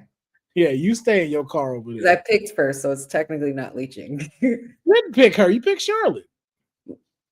Well, I picked first, is what I mean. I thought that you picked her first. Yeah. So you stay in your first car in the road and let us stay in my car when we talking and playing the good music. Jeffrey, I'm saying. Talk about you. That's an easy pick. Yeah. That's what we're doing, right? Easy picks. Yeah, right. You're annoying, Councilman. Yeah, that's right. My bad. You stay in the skies where you're at, hovering in your helicopter, drinking your champagne with your food. With my air fryer, chef. Don't care that it was easy. Sips. Satisfied with my decision. How are you peasants down there in road traffic? Oh, and release one. I'm releasing Rhea. Get your ass out of here.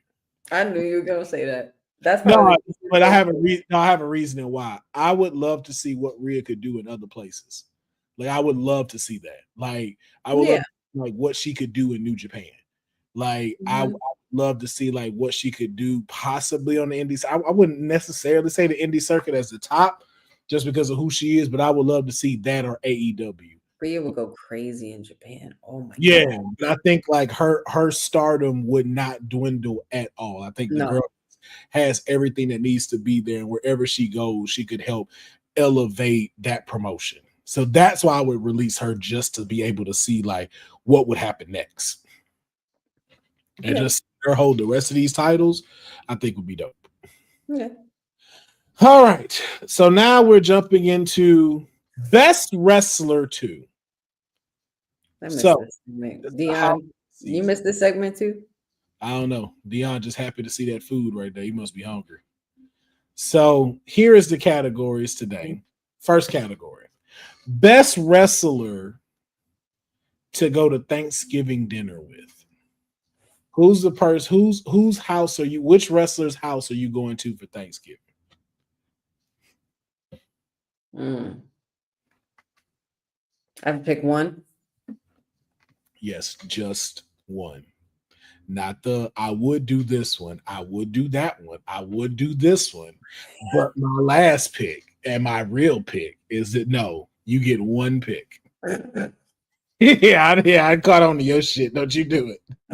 You said you take your political shit out of this fucking show. I knew it was coming. But like, well, I want to say this one. And, you know, I thought about this because this one does this one. But if I had to do a final pick, my final pick would be this. Be like, so you half the roster and then was like, I'll do this one. Right. If I'm going to a wrestler's house for Thanksgiving, I'm thinking about people who know how to throw down or who like food, obviously. Okay, so hold on. Also, before you answer this, I need to ask this about your Thanksgiving. Do you go to multiple places on Thanksgiving? Not anymore. Not like I used to. Okay. So you don't bunny hop during Thanksgiving? Not the way we used to. Okay. Yeah, no. We became more like we rotate the hosting between the in-laws or myself. You know what I mean? Okay. So and this year, for the first time this year, we're really not sure what the hell we're gonna do because everybody's separate. We're really not. Me and Patrick might just go out and then we'll still have dinner with his mom and stuff, but we could just go out and do something ourselves. But so then I'll give you two. One you're gonna go to, and what best wrestler you would invite to your Thanksgiving. Oh, okay.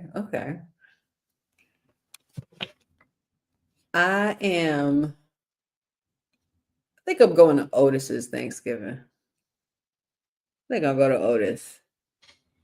Okay. Yeah, Otis for Thanksgiving. And it would be a fun time.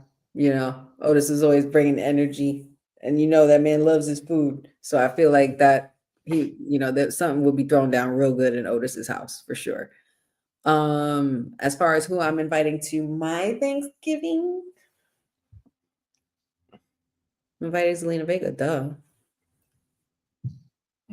Was there anybody else you thought I was going to invite? Hope you catch up on her podcast before you invite her.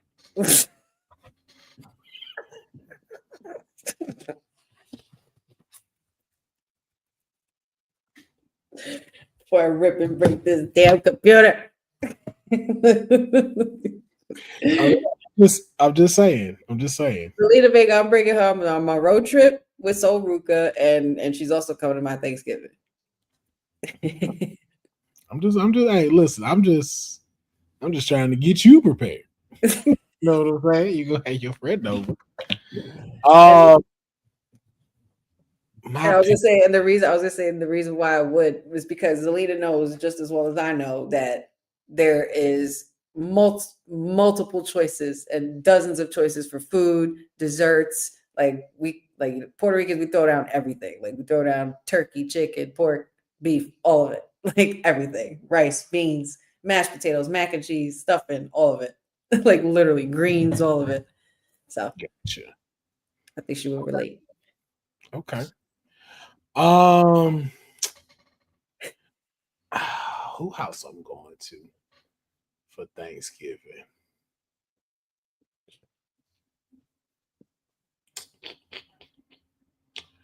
You know what, man? I feel like food wise, I might have to go to Bianca Belair's house. Ooh, yeah. Cause like I feel like they really throw down her grandmama there, like all of them, like that food finna be smacking, and they got a place in the house I can tuck away and go hit my nap before I leave. Yeah. Cause they know. Yeah. They know like somewhere we gonna fall asleep. Like so I feel And like then I wake up and make another plate. yeah, so I feel like that would be mine for like where I would go. Now who I would invite You would invite into your to my Thanksgiving? Ooh, that's a good question. That's a good question. You know who I'd invite? I have no idea. Who would I bring to my Thanksgiving? I'm trying not to be biased and give the obvious answer I want to give. Which is of course is Jada Parker. But I'm like the yams and the mac and cheese. and bring some wings just so I can see how she eat wings. Fuck it, that's my choice. That's my choice. He said, "Fuck it, Jada Parker." Jada Parker, and there will be wings on the side for you just in case. Just Yam Bigelow. Sage D, yeah, Lash Legend was a good one too. The thing why too I picked Bianca Belair because I've seen like we've seen like their spot, and we've seen like they just have that real like family essence and stuff like that when it comes to a lot of things. So you could tell like a lot of stuff will be like they have to do Thanksgiving just like they have to do Christmas because people are there. Right. Inviting Mara Sade, yeah, I can see that. I can definitely. Watch out, Dylan. Don't say that too loud. Dylan gonna get you, Jeffrey. Like, hey, who's hey. That's Dylan's baby. She's flying out here to New Zealand to have Thanksgiving, sir. Not available. Right. All right, the next best wrestler to go to for the holidays. Who would you invite to your house for Christmas? And what present would you get them? Oh. Okay. Who am I inviting to my Christmas? Yes. And what am I gifting them? And what are you gifting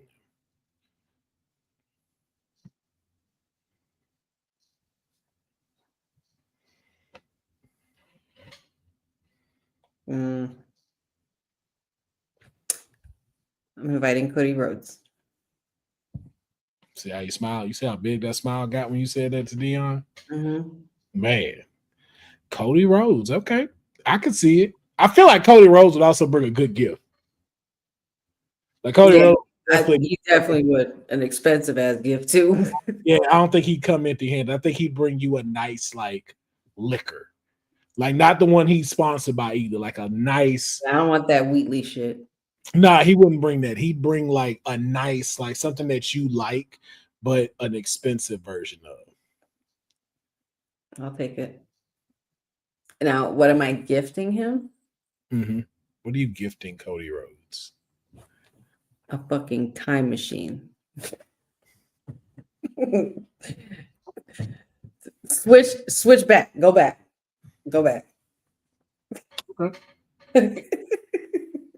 That's fair. I have mine. I'm inviting Bret Hart to Christmas. And my present would be right here. I gotta go in and get it. It would be this. I wrapped it in I everything. can't laugh too loud, Pat. You sleepy. I'm gonna have a bow on it and everything.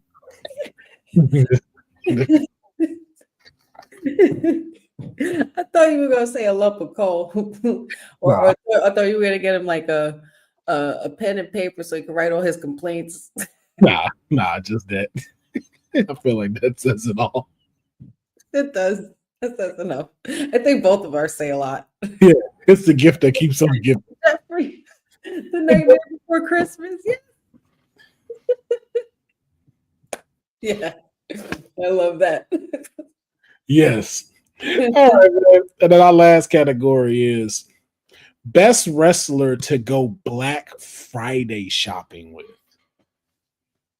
Who are you taking with you to go Black Friday shopping? Braun Breaker. I need to be safe. I need to be quick. I need to be fast. In and out like a robbery. Let's go. I was literally about to say Bronson Reed. That's funny. All in the bit. I was literally about to say Bronson. Why are we always there, man? Tsunami, anybody that come through. Get the fuck out the way. Nobody's trampling me. Yo. In this motherfucker. That's exactly. I was like, yo, I need somebody to get me out the way. And why are we on the same wavelength? Yes, we are. Okay. Deonne, who you pick? Oh, you just go. You would just go yourself. Okay. You don't even go to Black Friday. Somebody go for him. Doesn't have to look at him. Like he's like, yo, I'm too busy selling real estate to be going to Black Friday sales. Okay.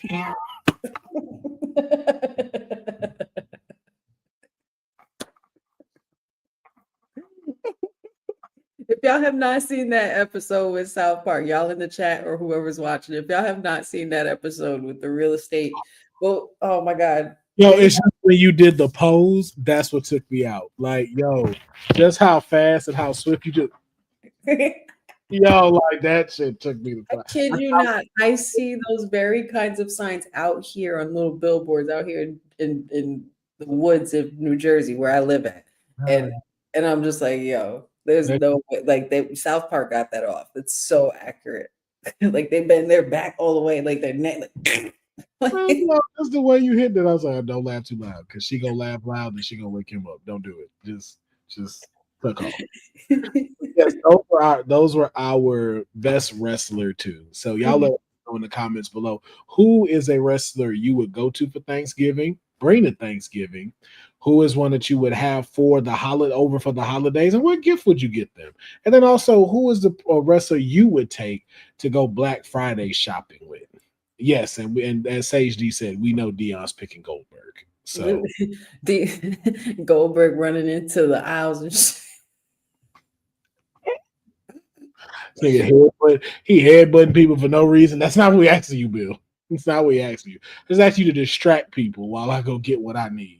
Meanwhile, me and Councilman, we picking the safe route. We need protection and to blockage. We want everybody out the fucking way. Bronson, put me on your shoulders and walk me to electronics. I don't want to be near these peasants. Get them away from me, please. What a sight that would be. Onward, sir. To home appliances. I have an air fryer I need to get. I'm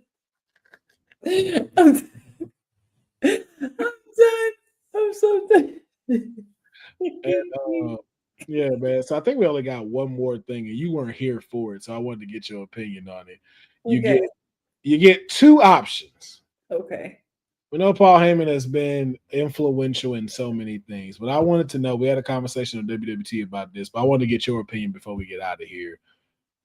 If Paul Heyman had to get a Paul Heyman girl, who are the two people? No matter of fact, I'm gonna give you your choices. You get to pick one from Raw, one from SmackDown, one from NXT. You have to pick one from each brand. One from each brand. Who will become a Paul Heyman girl? A Paul Heyman girl. Wow, that's good.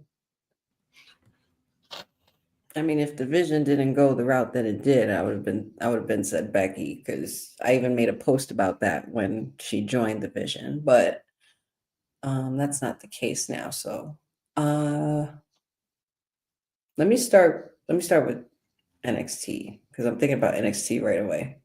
Okay.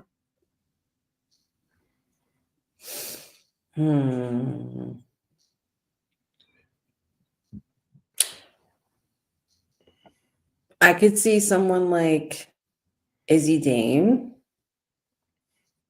a Paul Heyman girl, very much so, for NXT. So I'm going to stick with that.